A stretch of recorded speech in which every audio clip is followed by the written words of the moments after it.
GDA हिकिड़ो alliance आहे। GDA का पार्टी ना आहे। GDA 2017 में मुख़्तलिफ़ पार्टियुनि जो हिकिड़ो इतिहाद थियो ऐं कुझु इंडिपेंडेंट दोस्त हुन में हुया। अॼु जेको इहो फ़ैसिलो आहे त मां सम्झां थो हिन महिल सिंध में ऑल्टरनेट पंहिंजो पार्टी जी जेका आहे सो ज़रूरत आहे ऐं हिन महिल फंक्शनल लीग इहो किरदारु अदा करे सघे थी त जेको सिंध में हिकिड़ो आम माण्हू जी वार करणु या हिकिड़ो आम माण्हू जी जेका आहे सो सोच मुताबिक़ जेको सियासत करणु त मां सम्झां थो त इहो फ़ैसिलो जेको आहे पीर साईं जन हूअं बि वॾा हुया, GDA जा बि सरबराह हुया, फंक्शनल जा बि सरबराह हुया, पर इहो जेको मुंहिंजो फ़ैसिलो आहे त असां हिकिड़ो इंडिपेंडेंट तौर ते GDA जो हिसो हुयासीं ऐं हाणे बि GDA मौजूदु आहे। कंहिं दोस्त लाइ इहो न आहे त को GDA छॾे या GDA में जेको आहे सो छॾे अचे, पर मां सम्झां थो त हिन महिल एज़ अ पार्टी ज़रूरत आहे। फंक्शनल हिकिड़ो इंजन आहे ऐं ॿिया जेके GDA जूं पार्टियूं आहिनि उहे पोयूं बोगियूं आहिनि।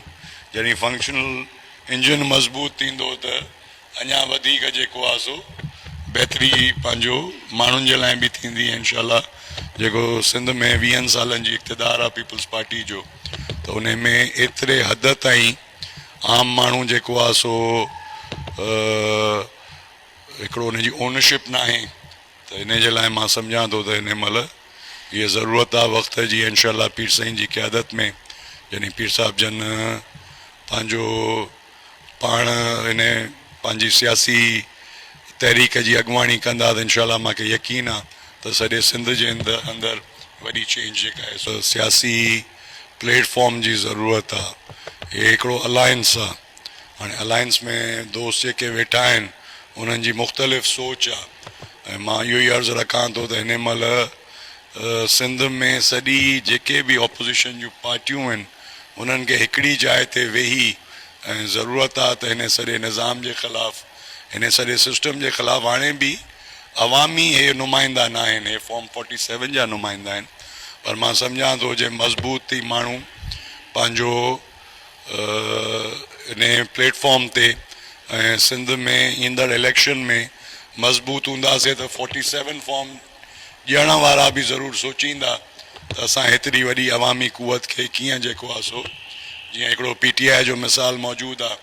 हिन महिल बि न जमायत जो निशान हो न लीडर हो त BKP जे अंदरि हुननि जी हुकूमत ठही।